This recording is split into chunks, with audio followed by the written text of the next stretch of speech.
નમસ્તે, હું doctor Dharitri Parmar, additional superintendent new civil hospital Surat તરફથી વાત કરું છું. આજે ડૉક્ટર પ્રીતિ ન હોવાથી હું આપ સર્વેને જવાબ આપું છું કે સિવિલ હોસ્પિટલમાં ઘણી બધી જગ્યાએ સમારકામ ચાલી રહ્યા છે. કારણ કે તમને જાણ હશે એમાં હોસ્પિટલ 60ના દાયકામાં બનેલી છે. સો કાફી જૂની બિલ્ડિંગ હોવાથી ઘણી બધી જગ્યાએ ચોમાસાના વાતાવરણમાં એના ગાબડા પડવાનું ચાલુ થયેલ છે, જેની સમારકામ ચાલી રહી છે. અત્રે હું આપને જણાવું કે આ હોસ્પિટલનું આ બિલ્ડિંગ અત્યારે રિનોવેશનમાં જવાનું છે, જેથી આ બિલ્ડિંગને તોડીને ફરીથી નવી બિલ્ડિંગ ઊભી કરવાનો પ્લાન ઓલરેડી સરકાર તરફથી મંજૂર છે.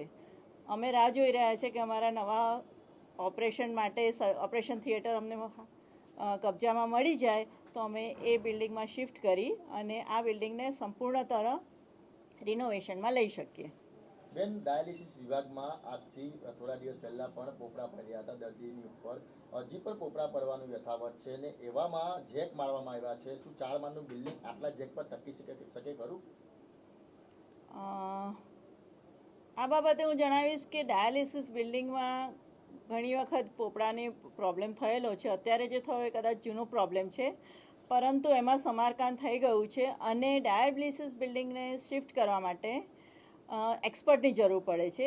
એ અંગે અમદાવાદથી એક્સપર્ટ આવી અને જે તે નવી જગ્યાનું ચકાસણી કરી ગયા છે અને ડાયાલિસિસ યુનિટ અમારું શિફ્ટ થવાની તૈયારીમાં છે. કેટલો સમય લાગી શકે છે આ બિલ્ડિંગને શિફ્ટ કરવા માટે? એટલે ડાયાલિસિસ યુનિટ માટે કે હોસ્પિટલને? તમામ હોસ્પિટલ તો આખો પ્રોજેક્ટ તો આઈ થિંક 3 થી 5 વર્ષનો ગણી શકાય, પરંતુ શિફ્ટ કરવાનું કામ અમને ઓટી મળશે તો 15 દિવસમાં બધા પેશન્ટ અમે શિફ્ટ કરવા માટે મેન્ટલી તૈયાર છીએ. મેડમ, અત્યારે કોઈ દુર્ઘટના બને તો તેની પાછળ જવાબદાર કોણ? આશા રાખીએ કે દુર્ઘટના ના બને. જવાબદારી તો આ હોસ્પિટલના ઇન્ચાર્જ તરીકે મારી રહે જ છે, જેમાં હું કોઈ દિવસ ના ન પાડી શકું. પરંતુ અમારા તરફથી એમાં સમારકામ અને એના રૂટીન સુપરવિઝન અને પીઆઈયુની નિગરાણી ચાલુ જ છે.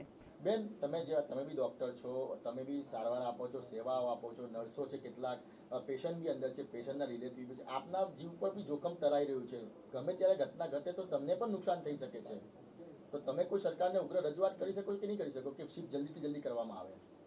પીઆઈયુ એના તરફથી પૂરી કોશિશ કરી રહી છે. એક વખત અમને જો ઓટી તૈયાર મળી જશે તો અમે 15 દિવસમાં આ બિલ્ડિંગને ખાલી કરવાની ગણતરી સાથે પીઆઈયુ તરફથી ગ્રીન સિગ્નલની રાહ જોઈએ છીએ. મેડમ, 2 વર્ષથી આ જ પ્રક્રિયા ચાલી રહી છે, પણ હજુ સુધી કોઈ વ્યવસ્થા નથી. દર્દીઓ જીવના જોખમે સારવાર લઈ રહ્યા છે.